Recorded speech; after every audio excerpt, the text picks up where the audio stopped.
그러니까 제가 성경을 읽던 중 이번에는 저번 시간에 이어서 야고보서 내용이 좋아서 그 부분을 같이 생각해 보겠습니다.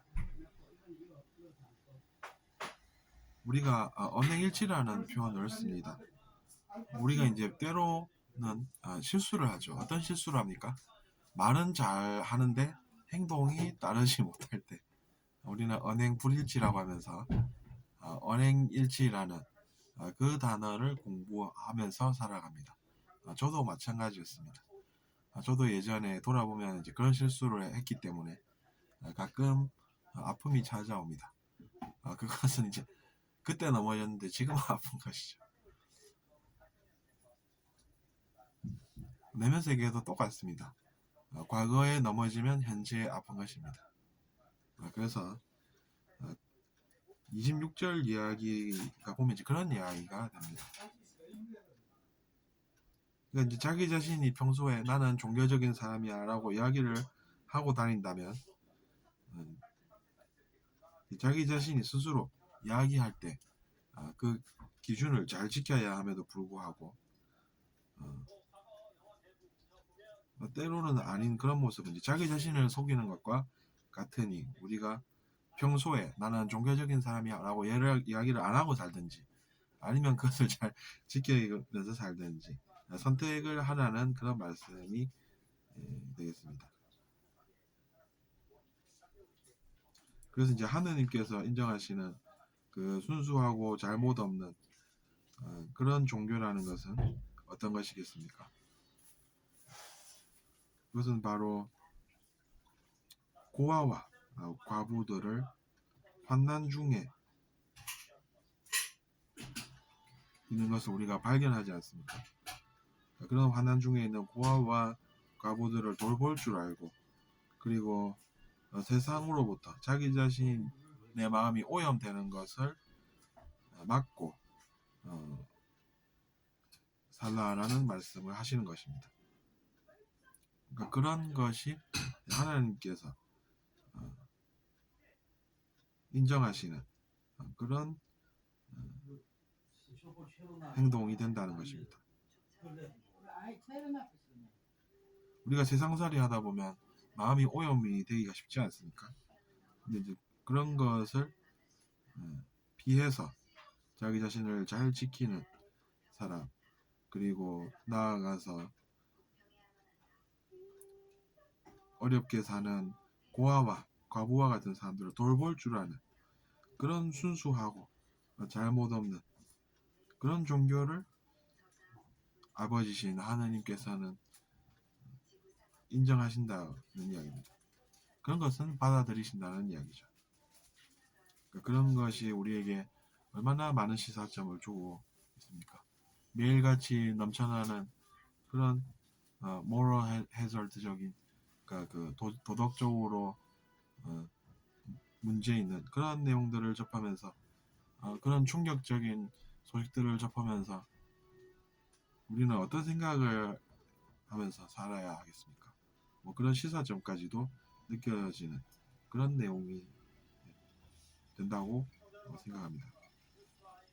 그리고 이어져서 이제 차별해서 대하지 말라라는 제목이 나와 있는데 이런 것은 공부해보면은 이런 뜻이었구나라고 이제 알게 됩니다. 그러니까 차별해서 대하지 말라라고 하면 궁금하지 않습니까? 어떤 차별을 이야기하길래 그렇게 하지 말라라는 것인지. 그래서 이제 그 내용을 쭉 읽어보면 이런 내용입니다.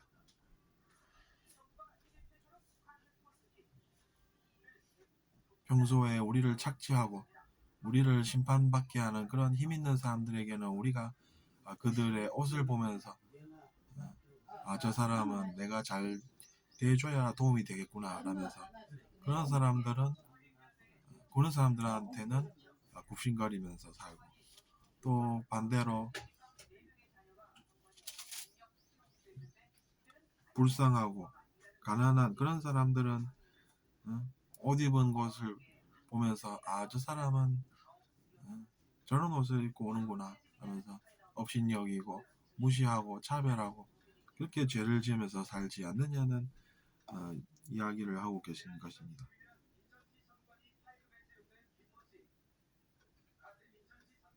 그것이 바로 차별이고 악한 생각이라는 이야기입니다.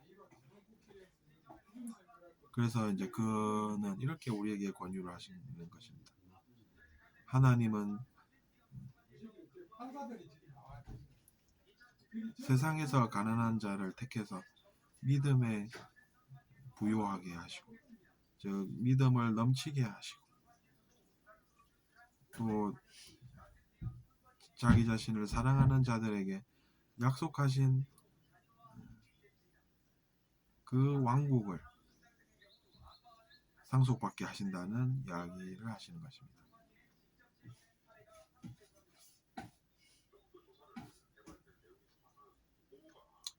그러니까 우리가 행동을 잘하면은 그런 왕국도 상속받아서 나중에 잘 살 수 있기 때문에 노력하면서 살아야 한다는 말씀을 하시는 것입니다.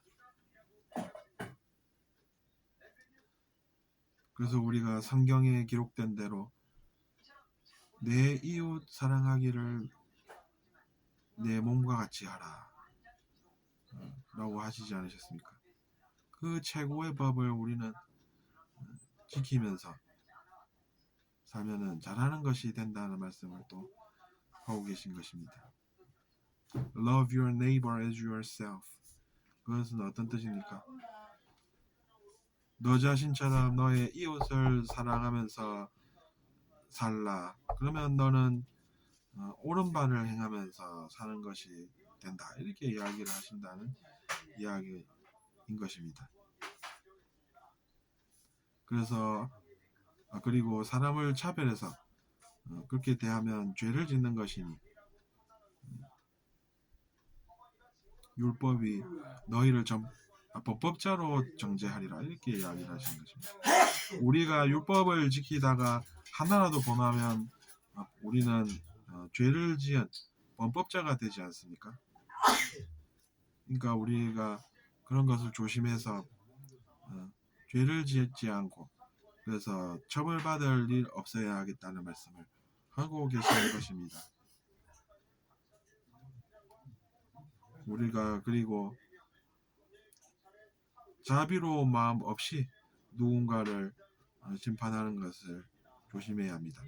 왜냐하면 그러한 것이 결국에는 자기 자신의 심판으로 돌아서 갈 것이기 때문입니다. 그래서 결국 자비라는 것은 심판을 뛰어넘어서 승리하는 것이 된다는 이야기입니다. 마지막에 이런 문장이 나오죠. Mercy triumphs over judgment. Triumphs 이거는 이제 이기다라는 뜻이 아니겠습니까? 그러니까 우리는 심판을 이기는 그 자비로운 마음을 가져야 하겠다라는 이야기가 되는 것입니다. 정말로 그렇습니다. 모르는 사람은 이렇게 될 수밖에 없는 것입니다. 자비로운 마음을 가지지 않고 심판할 수밖에 없기 때문에 모르는 사람은 나중에 또 자신도 똑같이 심판을 받으면서 결국에는 자비로움이 심판을 뛰어넘고 이기는 것임을 알게 된다는 이야기인 것입니다. 그러니까 우리는 진리를 알아야 하겠다는 이야기입니다. 누군가를 차별하는 그런 의식으로 살면 우리는 죄를 지을 수밖에 없고 그리고 그것은 이제 우리가 범법자들처럼 내면에서 범죄를 짓는 것이 되어서 결국 나쁜 일을 겪게 되는 것은 이 외부 세계와 똑같다는 이야기입니다. 그 내면 세계에서 일어나는 일들.